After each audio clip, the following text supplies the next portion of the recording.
In this walkthrough, we'll talk about one of Colorspike's most unique features, spanning. Spanning allows a group of color spikes to be treated like one big color spike, so that patterns can travel through and across the whole array of lights. We start by tapping the spanning button at the bottom of our group remote. The spanning window is broken into two parts. The top section controls how many segments you want to span the pattern into.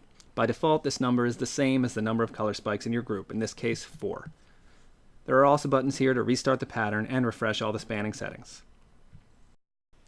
Underneath the pattern preview, you'll see hints reflecting the number of segments we're broken into and what portion of the pattern each segment will show. To the right of each color spike, you'll see which segment each light is assigned to. Let's tap the Activate Spanning button at the bottom of the window to turn on spanning. You'll see that the group fades out, and as it fades back up, the pattern is now treating all 4 lights as if they're one. So the chase begins at the bottom of the first color spike and travels through the middle 2, before reaching the top of the 4th color spike and bouncing back. The reason it travels from left to right is because we have the first light assigned to span index 1, the second to span index 2, etc. But we can assign this arbitrarily, or even assign multiple color spikes to a single index. We'll use the Count -1 button at the top to change from 4 segments to 2. The yellow segments underneath the preview have updated to reflect the change, and color spikes that had a span index higher than 2 are now clamped to 2.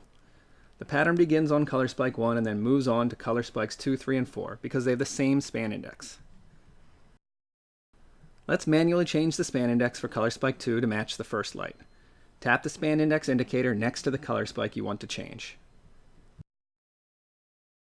As you can see, the pattern begins on color spikes 1 and 2 and then continues to 3 and 4.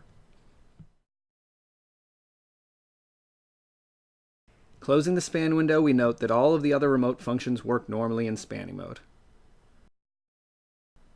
So changing hue shift, brightness, desaturation, or even speed will work as normal.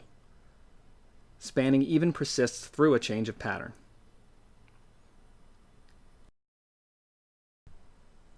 Open the spanning window and tap Deactivate Spanning at any time to turn it off. The group returns to normal, and your span settings will be preserved for the next time you want to turn it back on.